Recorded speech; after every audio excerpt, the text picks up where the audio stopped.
make it a good day. Coming up today, find out why folks are saying Matthew Morrison is stealing their Christmas cheer. Plus, Baby Yoda has a name. Grogu. It's all in the hot dish. Then, fresh off his turn on Dancing with the Stars, Steve Schulman will join us live to talk about the new season of his show, MTV's hit Catfish. And the Foxes are back, helping you make your house look like an HGTV showplace. Today, it's all about sprucing up your mantle.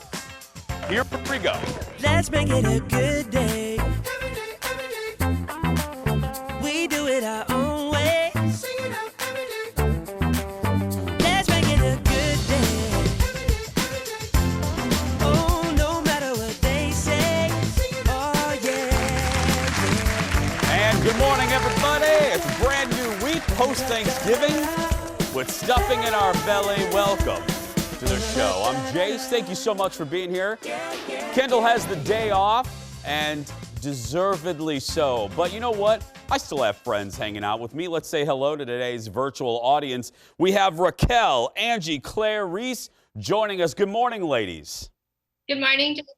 Good morning. Good morning. Angie, let me start. Angie, let me start with you. Where are you zooming in from this morning? Matamidi, right here in the White Bear Lake area. The WBL area. I love it. I love it. And let's go over to Raquel. Raquel, where are you from? Blaine.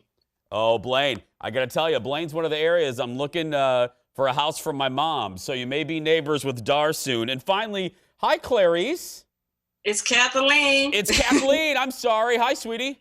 I'm doing good. How are you doing, Jason? Good. Nice to see you. Okay. Look, okay, I'm sorry, but you win best background of the audience. Look at Prince.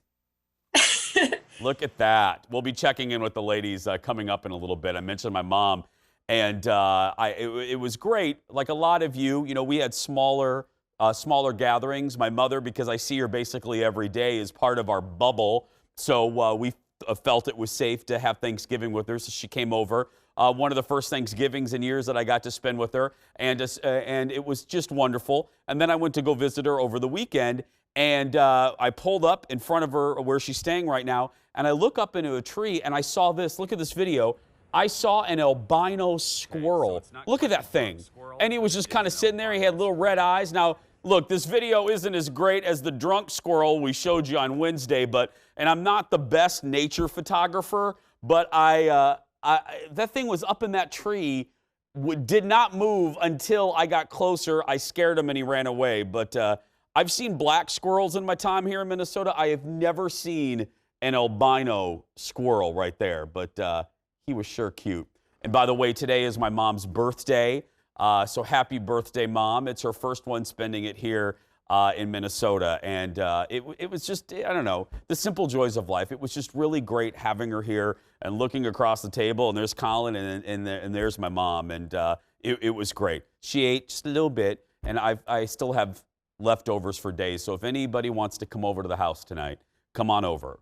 Well, no, actually, we have the COVID. You can't come over. But I have leftovers for days. So let's get started. Speaking of food, it is time for the hot dish. Here it is. Let's get started, everybody.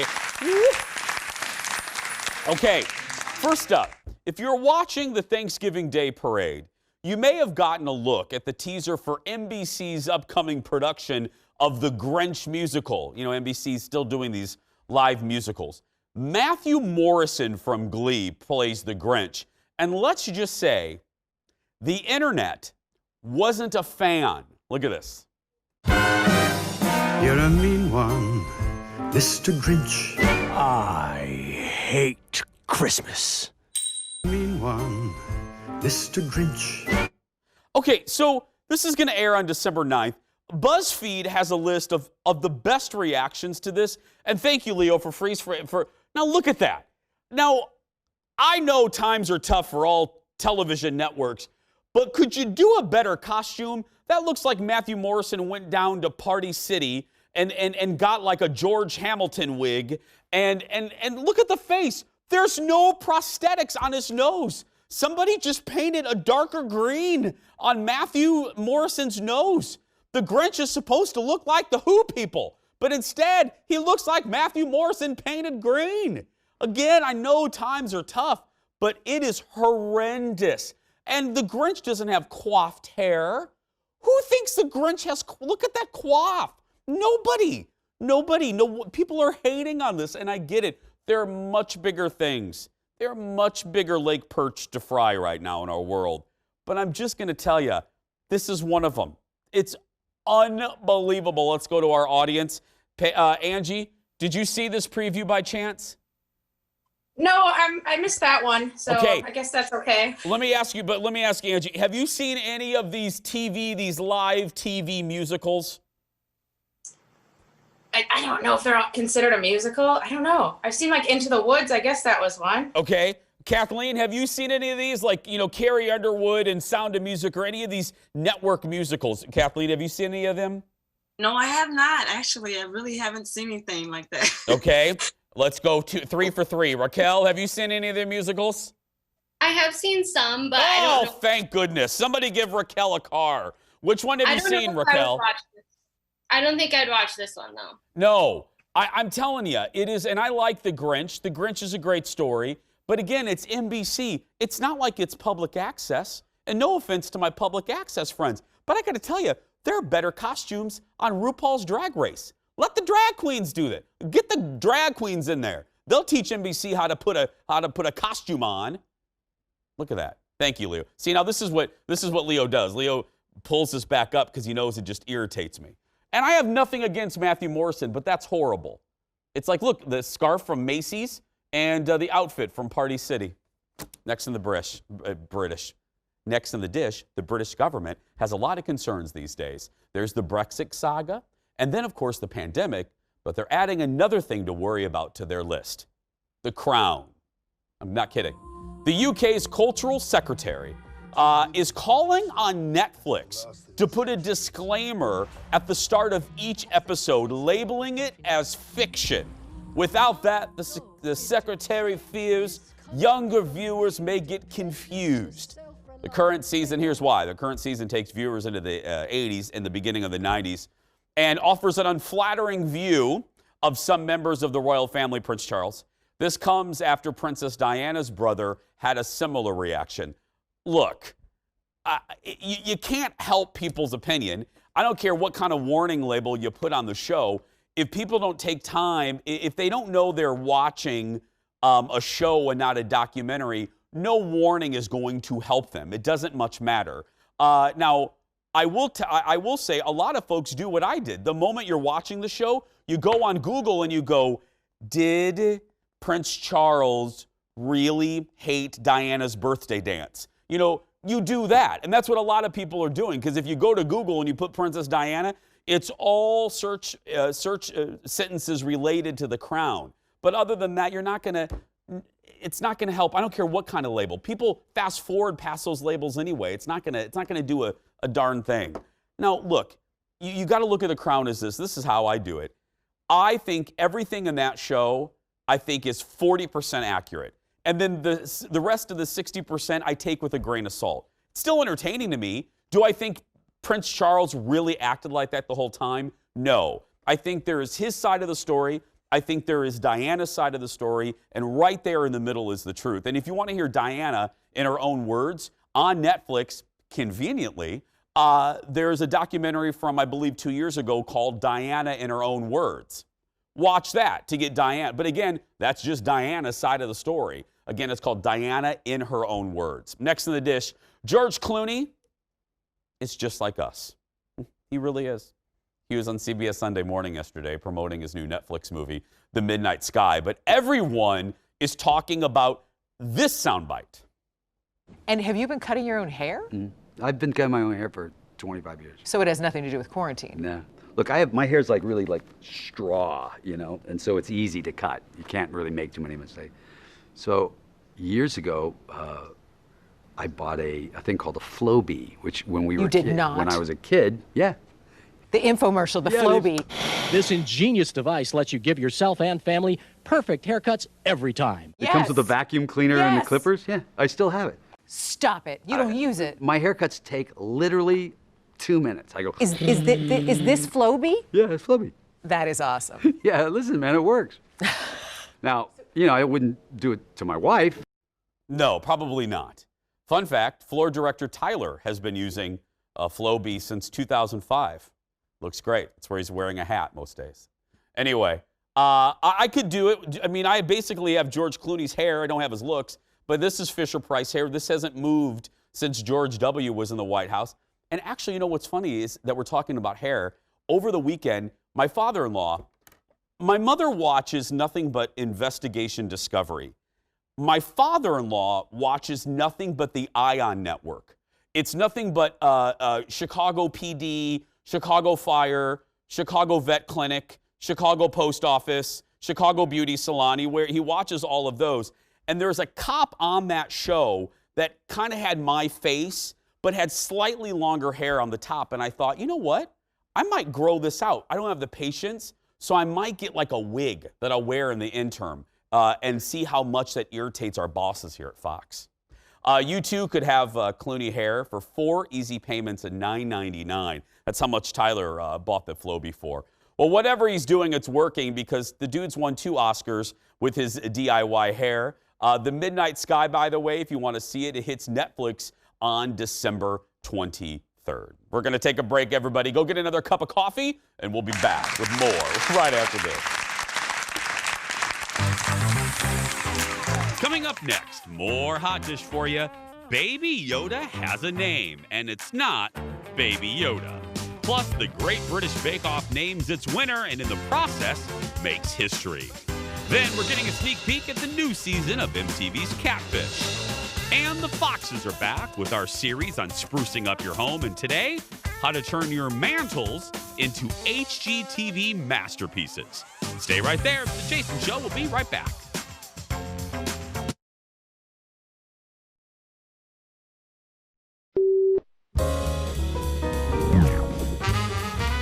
I did the show. I was working on MTV with The Hills for a long time. A show that some people might know. I love The Hills. And I was doing the after show for The Hills. And when you work so closely with a reality television show, and I loved The Hills. Yeah, me too. But it kind of takes the magic out of the experience of watching reality television because you kind of end up knowing too much about how it works. Yeah. So I had to take like a long hiatus, and then quarantine happened, and I had quite literally watched every show on television. And so I finally just resolved myself to just accepting the fact that I only have reality TV left, not to diminish the genre, but it started and then it became a problem. Because it's the best thing that's ever existed. Well, because I couldn't stop watching it, and now I guess it's all I watch. Yeah, me too. So, what's your jam? What are you watching? I started with a Real Housewives of Atlanta. Mm-hmm. I ended with a Below Deck Mediterranean. Oh my God. That's my jam, Below Deck. Dan Levy with hospital gift shop employee Jimmy Fallon. What is that outfit? Tyler laughed at that even through the mask. Tyler, would you wear that shirt? No? Okay. Yeah. Dan Levy talking about his reality TV obsession. We all have it. Hello, Real Housewives of New York. Couldn't sleep this morning. What did I watch? Real Housewives of New York. Season 8. Great season. On Mondays, we get a special serving of hot dish all the way from Hollywood. Please give it up for our friend Brad from TMZ. Brad, how was your holiday weekend, my friend? It was good, Jason. It was low-key, kept it safe. How about you guys? Very solitaire. And had that, and I'm still eating leftovers. If I go in my refrigerator now, I could feed a small European village. You and me both. Yeah.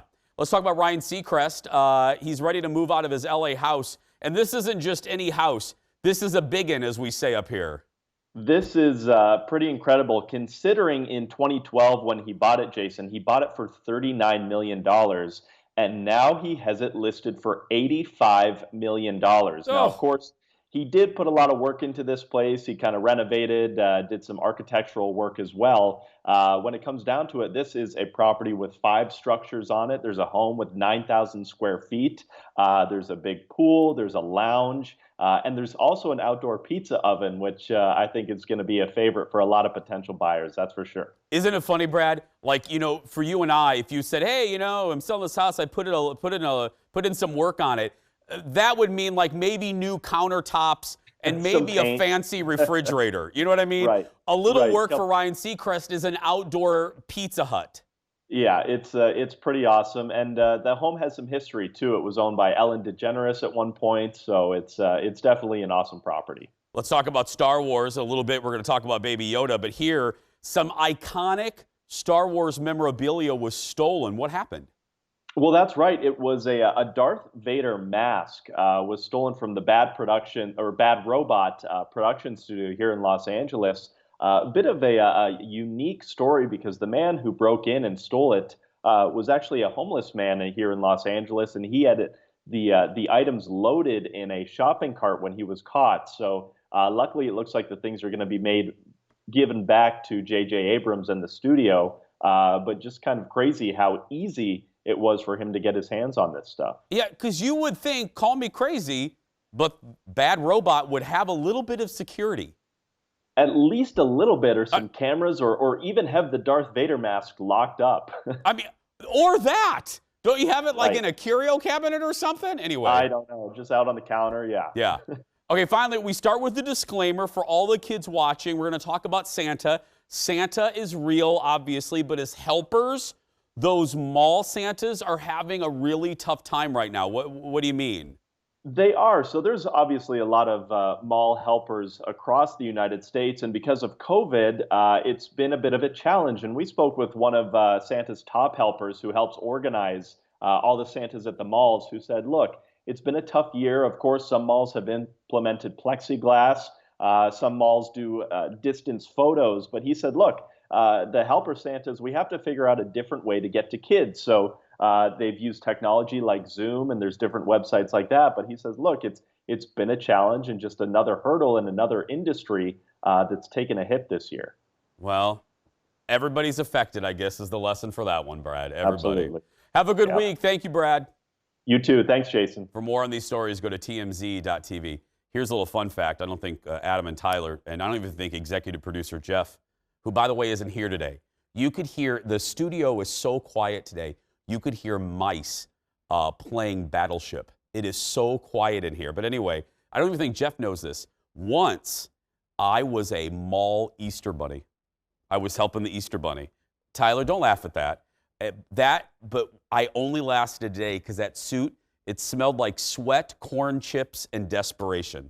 It was horrible. You zipped that head. It was disgusting. The Marquette Mall in Michigan City, Indiana. One day. Next on the dish. There is a big reveal on The Mandalorian this week, obviously the Star Wars show. Look at this clip. Listen. Grogu and I can feel each other's thoughts. Grogu? Yes. That's his name.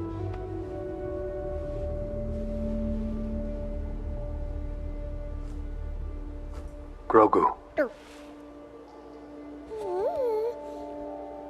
He was raised at the Jedi Temple on Coruscant. There's nothing cuter. I don't care. There's nothing. Puppies and Grogu. So this is huge news. We now know Baby Yoda's name, Grogu. We also learned that he used to live on Coruscant, which was a planet in the prequel movies, and was trained at the Jedi Temple because before he was ushered into hiding. That's right. This was so, and now, because this is what we do, and I say we because you know this, I'm a giant Star Wars fan. All we do is complain. All the Star Wars nerds do. This is all we do is complain. So much so that over the weekend, a thread appeared on Twitter. People are complaining again about Rise of Skywalker, almost 365 days after the movie was released. Get over it, people. It's done. Now they hate the name Grogu. They think it's stupid. Here's my buddy Dawn McClain has a great theory on the radio show, my executive producer. She said that we are all so unhappy right now because of the COVID and monkeypox and asteroids and whatever, that we're taking our anger out in weird directions. Like we're upset about things we would normally not be upset about. I actually think that's a good theory. We're having fun with it, but think about it. I think she's actually right. But with this, stop it. Grogu's a cute name. All weekend long, I was looking at Biggie, our French bulldog, Mr. Big, because he looks like Baby Yoda. I kept calling him Grogu. I think it's cute. I bet people back in 1980 when Yoda was introduced, if the internet was around, people would have, I almost said a bad word, would have complained about Yoda. Oh, that's a dumb name. And now we love it. Let's talk to the audience. Who's laughing? All right, Kathleen, am I right? Do you like the little Grogu name? Oh, exactly. I do. See? Angie, how about you? Yeah, we watched that Saturday night. It was great. You needed a name. Angie, wasn't it just a great episode in general? I mean, we're focusing on Baby Yoda, but it was one of the best episodes of The Mandalorian, period, don't you think? I agree, mostly because it was easy to follow. I don't recall all the details of the saga. I've seen bits and pieces, so my husband's really into it. So I watch it because that show's really well produced, well done.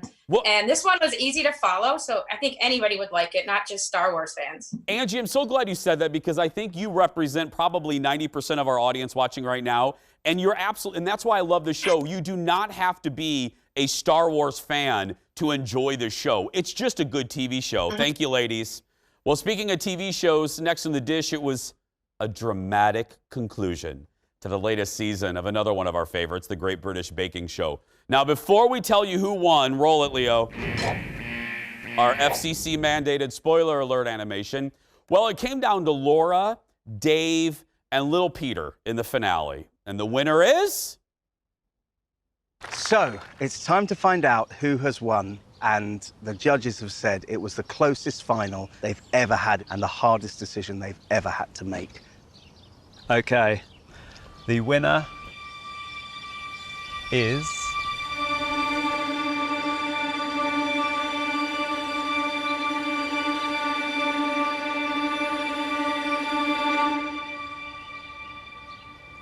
Peter.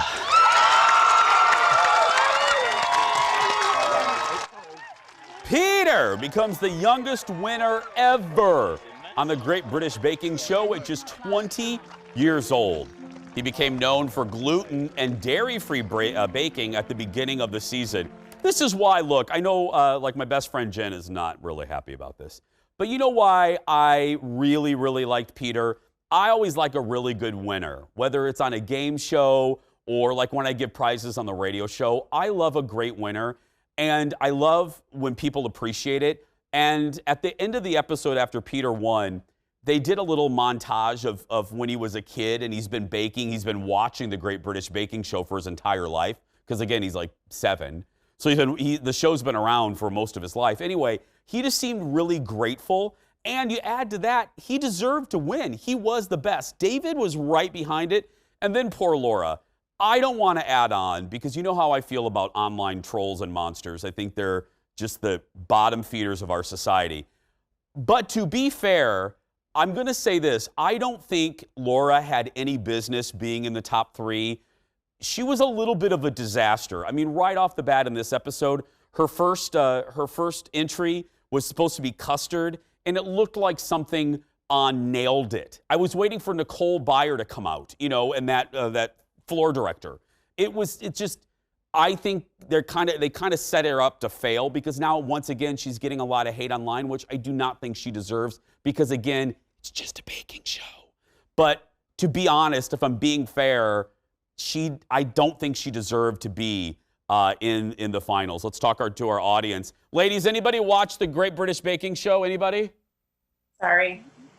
Okay, well, this is the shortest segment ever. Thank you, ladies. Wow, I love when that happens. That is my favorite thing on earth, when none of the audience watches the show we're talking about. God, I love you 3. I love your honesty. You're like, no, Jason, we don't watch that show. It's so good, though. Now that the season's over, go back and watch. Season 3 is really good. That's Peter's fate. It's so, so good. Still ahead, everybody, we're meeting up with Heather Fox again for some interior design tips. But next, dating on the internet is not easy. Coming up, especially when so many imposters are out there. We're talking with Neve from the MTV show Catfish when we come back. Back after this, everybody. Hey, do you watch the show? No.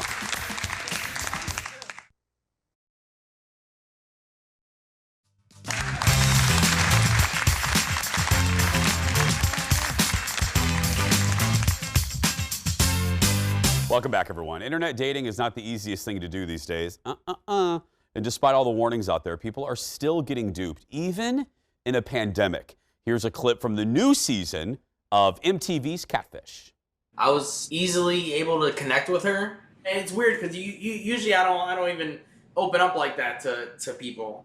Yeah, and it was a girl's voice. Yes, it was a girl's voice for sure. Within about 2 weeks of talking to her, I wanted to meet up. The plan was for her to come over, and then we were gonna go out to Delaware Park. So she had your address? Yes, and then poof, just gone. After like 2 hours of waiting, she just blocked me. But you guys did obviously start talking again. So how did she come back from that? What was her? She unblocked me because she had reached out to me again, saying she was sorry and giving me an explanation for what had happened. Something about her mom, you know, her mom was sick. She needed to go over there and take care of that. She didn't know her mom was sick before she made plans to come over? Exactly. The new season of Catfish debuts tomorrow night on MTV. Joining us now are the hosts of the show, Neve Schulman and Cammie Crawford. Hi, guys. Hi. Hi, guys. Congratulations on 10 years. Neve, are you shocked? I was saying this to our producer before we started. It's kind of like the Borat thing, where it's been such in the zeitgeist that when people don't know Borat, I'm like, how do you not know Borat? The same thing with Catfish. Are you surprised that 10 years later, people are still doing this crap? You know what? I'm not. I think that human beings and human nature has, you know, been pretty much the same since the beginning of history. And some people find that it's easier to lie than it is to tell the truth. And now they've just sort of moved to the internet. So it doesn't surprise me. And in fact, this year, especially with everyone, you know, at home more and with so many sort of social interaction opportunities gone because of the pandemic, a lot of people are trying online dating for the first time, which means that they're vulnerable and making mistakes that, you know, that others might not have been. So it's happening. Cammie, I don't want to make you play psychiatrist, but jumping off of what Neve just said, do you find that there is a character through line between most of the people that do this type of behavior? Is it insecurity? Are they just bad people? Do you find there's a connective measure between all of them? Well, you know, I call myself an uncertified therapist anyway, so I appreciate, you know, the psychology take. You know, there have been times where we've gone into situations with certain catfish and I immediately have, you know, my claws out. I'm like, this person is a bad person. You know, they're doing this for X, Y, and Z reasons. And then you get to know people and you realize that they are normal people. It's just, you know, maybe they're experiencing loneliness, which we all are right now. Or there have been some insecurities that have stemmed from years and years ago, things that they haven't even thought of. And we get to have these conversations with people and kind of guide them through what made them make this decision. But I think at the end of the day, most of these people are just looking for love. You know, there are the occasional scammers and people who do these things because they want, you know, something out of it. But I think for the most part, people have good intentions. They just, you know, go about things the wrong way. Neve, every show's been affected, obviously, by the pandemic. How was production altered for you guys? Well, we're very lucky that the format of our show lends itself very well to being filmed remotely. And even just the concept of the show, which is people who meet online, who have never video chatted or met in person, so much of the show happens on our computer, whether it's the investigation or the initial sort of FaceTime or video call with the person we're trying to help. So a big chunk of the show already existed on screens. So obviously we kind of cobbled together and figured out the technology needed to make sure everyone was safe at home on their screen. If someone didn't have a computer or a phone, we would send them one.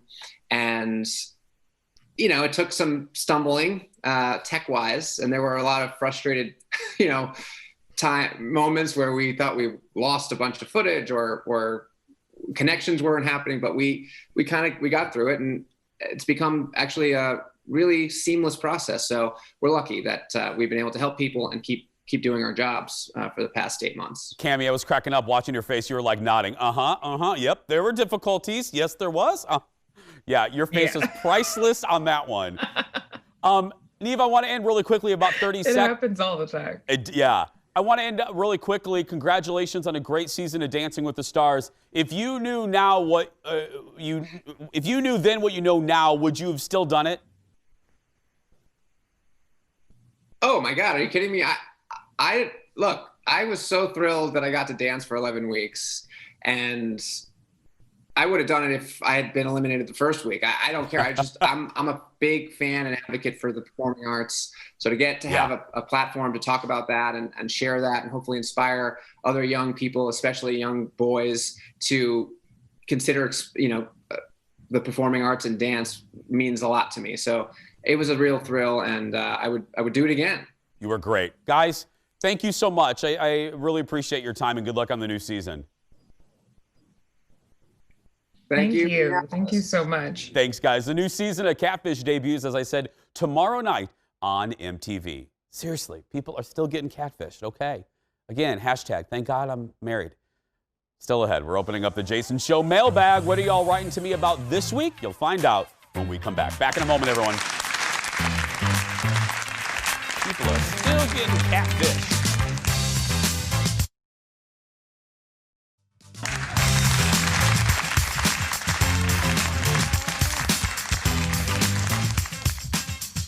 Welcome back, everyone. We love hearing from you about the show, the good, the bad, the helpful, whatever. It's time once again, roll it, Leo, to open up the Jason Show mailbag.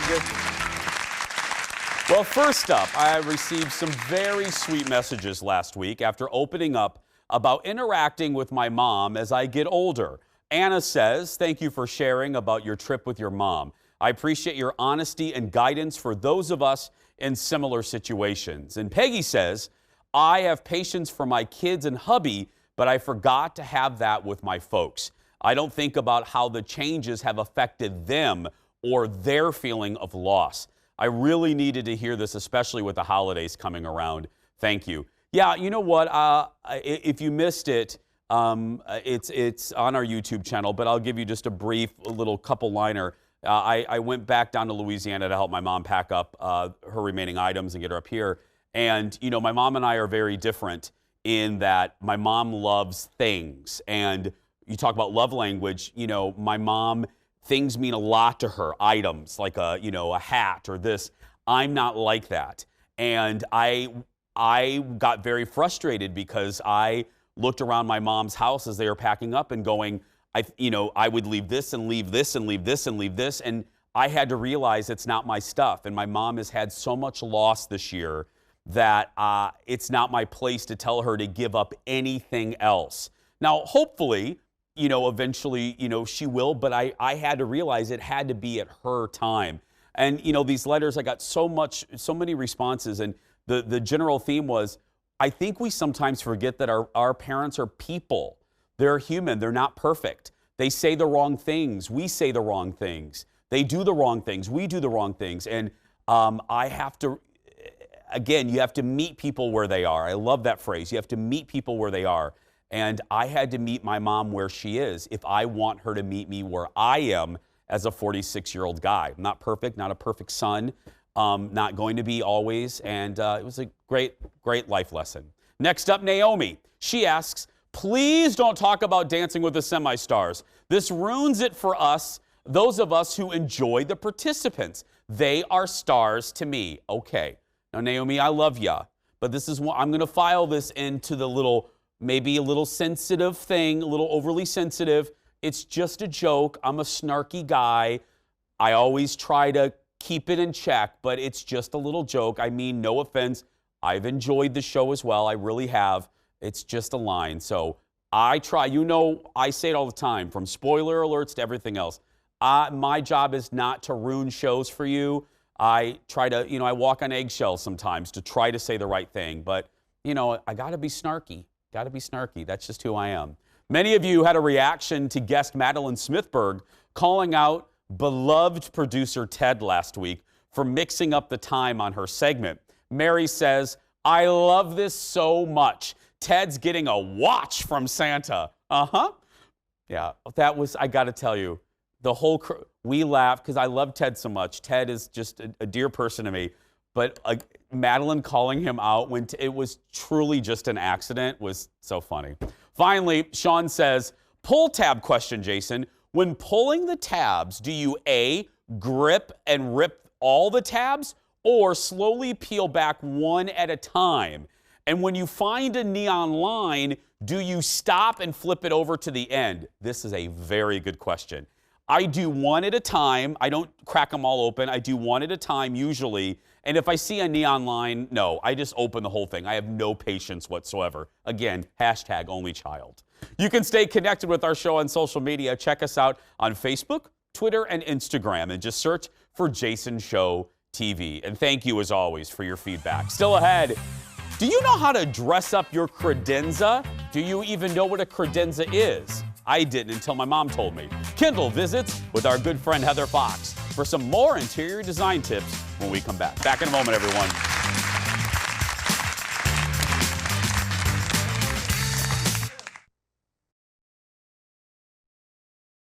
Let's make it a good day. We do it our own way. Let's make it a good day. Oh, the Jake bounce. By the way, it was Jake from Yam House's birthday over the holiday weekend. Happy birthday, Jake. And this little jump is for you. I love when all this month we've been helping you style your home with the help of HGTV star and home expert Heather Fox. The fourth and final segment focuses on shelves and fireplace mantles. Kendall visits Heather at her great store. It's called Foxwell to learn some simple ways to style those areas. Take a look.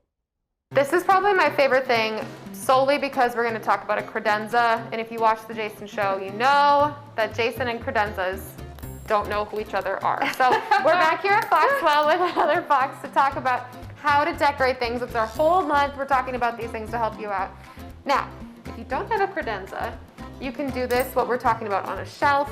You could do it on a fireplace. Totally. For me, mantle, this is going to be great for that. Yeah, or a bookshelf. By the way, what is a credenza? Can you define a credenza for me? This is a credenza. A credenza is a piece that's commonly used like in a living room or in a dining room as a buffet.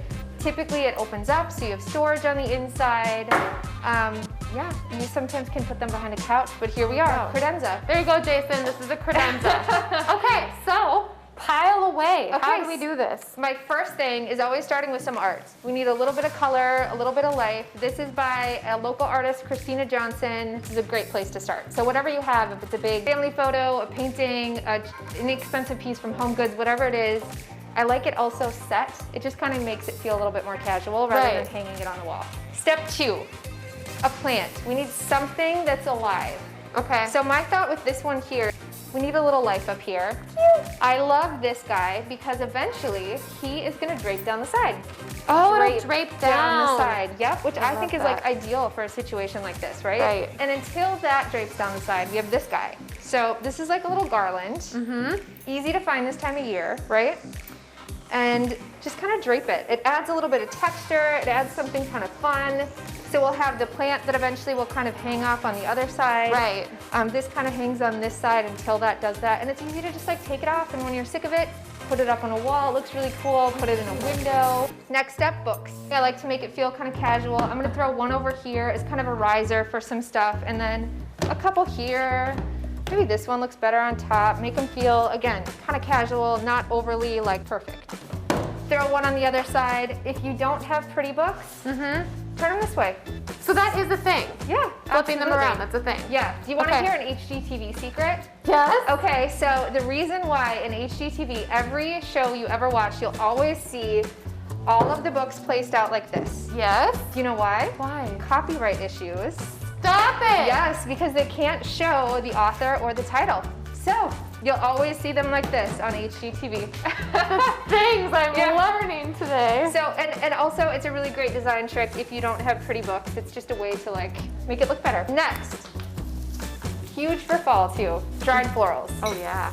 Love the way that this particular vase gives some great height. This terracotta color, also really, really big for 2020 and I think beyond too. Candlesticks. Love candlesticks. We can kind of like move our little guys around here. Same kind of thing, add some height. If you're gonna light them, please don't start your dried florals on fire. Let's move them away. Okay, cool. Next step, we need a candle that smells good. This one's gonna be the smelly element. I like this particular vessel because it doesn't look like a candle when it's not lit. And then this little guy, which is our little like kitsch and our little tchotchke. Always gotta have your tchotchke. You do, the mama tchotchke. Yep, so artwork, something organic, something alive and drapey, our books, our candles, and our tchotchke. Little tchotchke. That's a credenza, people. And moments after that, Kendall set that whole room on fire.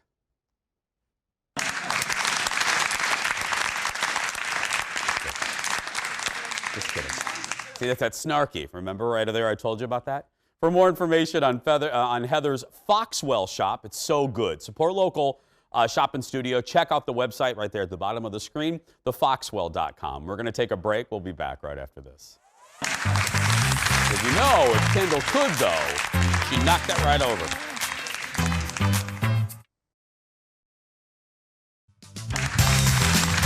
Welcome back, everybody. Heather Fox told you that little HGTV secret with the books and the copyright. I used to tell the story when we had a studio audience. Remember those days? Tyler, remember those days? That, you know, the tchotchke wall, and maybe Leo can take a shot. The tchotchke wall used to be filled in season 1 through 3, filled with little collectible items that I used to have. Now the shelf is over here, actually, behind me. When Fox came in to do our national test, I had a guy, he was like, are you the host? And I said, yeah. He goes, you need to get rid of all that stuff. Because that wall would have cost us like $30,000 a day because I had pictures of Oprah, Larry Hagman, blah, blah, blah, Katie Couric. So if you ever wonder why that changed to the vases, that's why. Hey, don't forget, if you miss our show, you can always catch it on YouTube. Just search for The Jason Show and hit that subscribe button, and the bell will let you know when we have a new episode. This episode will continue right after this. Back in a moment. There it is now. And that's only costing us $27.50 today.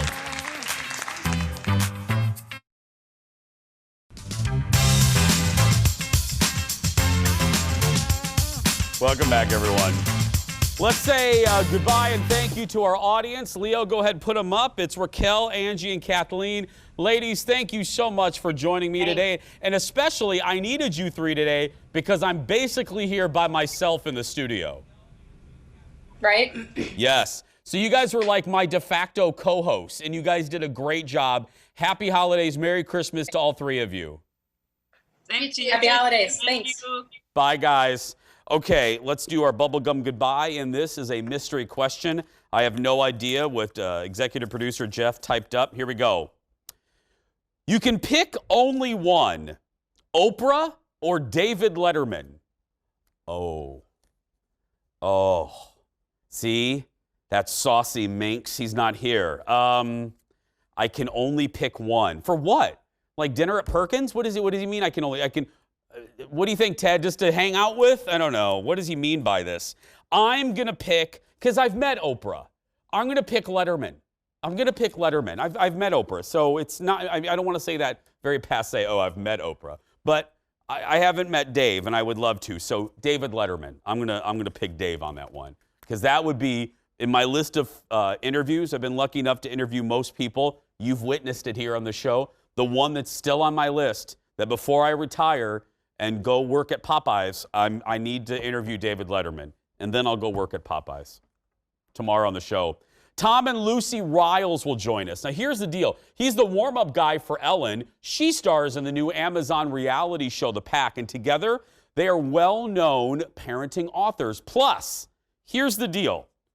Listen to this. Will producer Ted make his Christmas movie debut tonight?